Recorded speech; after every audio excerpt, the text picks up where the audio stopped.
तुंगभद्रा नदी के किनारे एक गांव था। उस गांव में एक विद्वान ब्राह्मण रहते थे जिनका नाम था आत्मदेव। आत्मदेव ब्राह्मण बड़े विद्वान थे, गुणी थे, ज्ञानी थे, धन संपत्ति से संपन्न थे, लेकिन फिर भी वे बड़े परेशान थे। परेशान क्यों थे? जब सब कुछ था उनके यहाँ तो फिर परेशानी की क्या बात थी? परेशान केवल एक ही बात से थे कि उनके यहाँ भगवान ने सब कुछ दिया था, लेकिन एकमात्र संतान नहीं थी उनके यहाँ। संतान नहीं थी, इसलिए वो दुखी थे। उनकी पत्नी का नाम धुंधली था। बड़े आनंद पूर्वक रहते थे, लेकिन उनके लिए 24 घंटे बस केवल एक ही परेशानी थी, एक संतान की। एक नाना प्रकार के उपाय किए, दान पुण्य धर्म यज्ञ इत्यादि सब कुछ किया, लेकिन उनके यहाँ कोई संतान नहीं हुई। तो संतान नहीं हुई तो एक दिन उन्होंने आत्महत्या करने का विचार किया कि ऐसे जीवन से तो मर जाना ही अच्छा है, न संतान जीवन क्यों जिए। आत्महत्या करने के लिए और अपने घर से चले जा रहे थे। गांव के बाहर पहुंच गए, एक संत महाराज मिल गए। अरे बोले पंडित जी आप कहाँ जा रहे हैं? आप बड़े जल्दी में हैं आज तो आप। संत जी को देखा, जल्दी से पहुंचे पास में और उनके चरणों में अपना सिर रख दिया। कहाँ जा रहे हैं आप? बोले हे संत ब्राह्मण, आज हम अपने प्राण त्यागने के लिए जा रहे हैं, आत्महत्या करने के लिए जा रहे हैं। बोले आत्महत्या? एक मनुष्य शरीर पाकर के आत्महत्या करना ठीक बात नहीं है,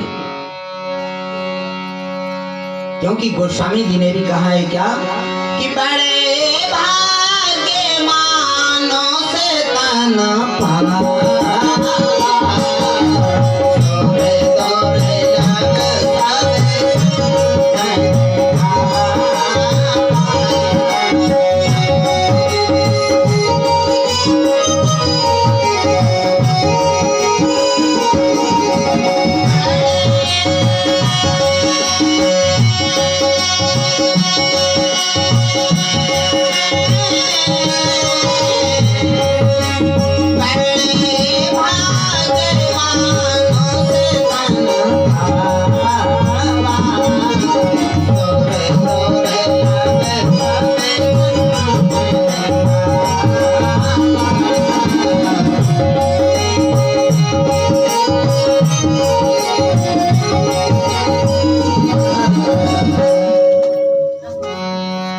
बड़े भाग्य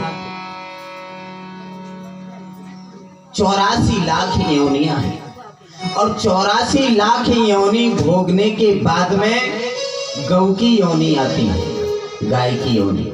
और जब गाय की योनि में, गौ की योनि में यह जीव शुद्ध हो जाता है, तब इसके बाद में मनुष्य शरीर प्राप्त होता है।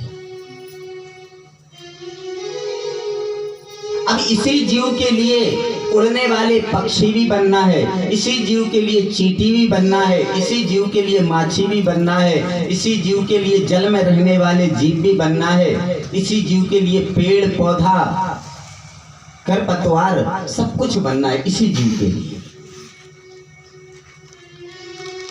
अंत समय गाय की योनि आएगी, तब ये जीव शुद्ध होगा, फिर इसके बाद में मनुष्य शरीर प्राप्त होता है। बड़े भाग्य मानुष तन पावा, सुर दुर्लभ सब ग्रंथन गावा, जो देवताओं के लिए भी दुर्लभ है। देवता भी भगवान से प्रार्थना करते हैं और कहते हैं कि हे भगवान, एक दिन के लिए हमारे लिए मनुष्य शरीर दे दो। जब एक दिन के लिए जब मनुष्य शरीर मांगते हैं देवता, तो बताओ एक दिन में क्या कर लेंगे वो? यहाँ तो 50, 60, 70, 80 और 100 साल में कुछ नहीं कर पाते हैं, और एक दिन में देवता मनुष्य शरीर प्राप्त करके क्या कर लेंगे? लेकिन फिर भी कर लेंगे तो सब कुछ कर लेंगे। मनुष्य शरीर का महत्व उन देवताओं के लिए मालूम है, इसलिए वो कहते हैं कि मुझे एक दिन के लिए ही मनुष्य शरीर दे दो। लेकिन मनुष्य इस शरीर को प्राप्त करके मनुष्य शरीर की महत्व को नहीं जानता है।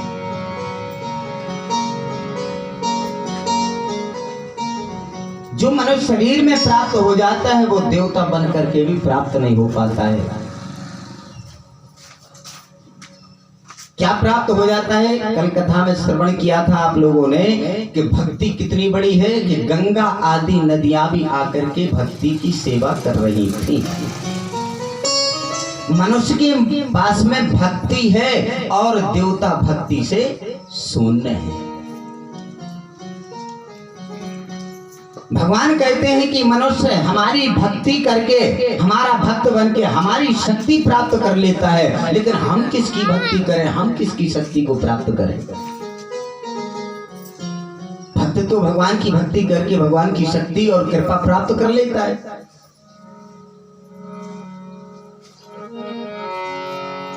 देवता भक्ति से शून्य है और मनुष्य के पास में भक्ति है।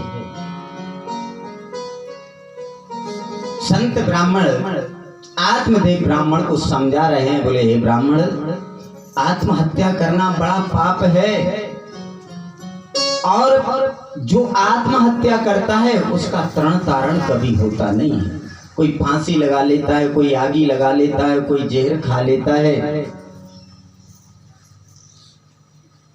उनकी आत्महत्या हो जाती है, उनका तरण तारण नहीं होता है। इसलिए हे ब्राह्मण देव, तुम्हारे लिए मनुष्य शरीर प्राप्त हुआ है तो आत्महत्या मत करो, भक्ति करो। तो बोले हे संत ब्राह्मण, हम निसंतान होकर के कैसे जिए? गांव में यदि निकलते हैं तो गांव के लोग हंसते हैं हमारे, मुझे देख करके। कैसे जिए हम जीवन?